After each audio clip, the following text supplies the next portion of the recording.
ஆராட்டு திருவிழாவை முன்னிட்டு சபரிமலை நடை நாளை திறக்கப்படுகிறது. இது தொடர்பான முழு விவரங்களோடு இணைகிறார் நமது செய்தியாளர் சிவசபாபதி. வணக்கம் சிவசபாபதி. நாளை முதல் எத்தனை நாட்களுக்கு கோவில் நடையானது திறக்கப்பட்டிருக்கும் என தெரிவிக்கப்பட்டிருக்கிறது? முழு விவரங்கள். சபரிமலையில பாத்தீங்கன்னா முக்கியமான திருவிழாவில் இந்த பங்குனி ஆராட்டு அப்படிங்கிறது ஒரு சிறப்பு வாய்ந்ததாகும். இந்த பங்குனி ஆராட்டு பாத்தீங்கன்னா நாளை மறுநாள், அதாவது 2ஆம் தேதி கொடியேற்றத்துடன் இந்த பங்குனி ஆராட்டு துவங்கிறது. இதனால பாத்தீங்கன்னா நாளை மாலை 5 மணிக்கு கோயில் நடை திறக்கப்படும். அப்போ பாத்தீங்கன்னா சிறப்பு பூஜைகள் எதுவுமே இல்லாம வழக்கமான பூஜைகள் நடைபெறும். இதே மாதிரி பாத்தீங்கன்னா ஏப்ரல் 2ஆம் தேதி அதிகாலையில் திறக்கப்படும் நடை திறக்கப்பட்டு கொடியேற்றத்திற்கான சிறப்பு பூஜைகள் தொடங்கப்படும். அதே மாதிரி காலை 9:30 மணி அளவில் பாத்தீங்கன்னா மேல் தந்திரி முன்னிலையில திருவிழா கொடியேற்றம் நடக்கப்படும்.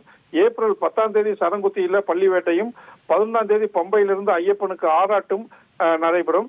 இன்று 10 நாள், அதாவது 10 நாள் திருவிழாவாக இது நடைபெற்று நிறைவடையும். வழக்கமான திருவிழா முடிந்த அன்று பாத்தீங்கன்னா சபரிமலை நடை சாத்தப்படும்.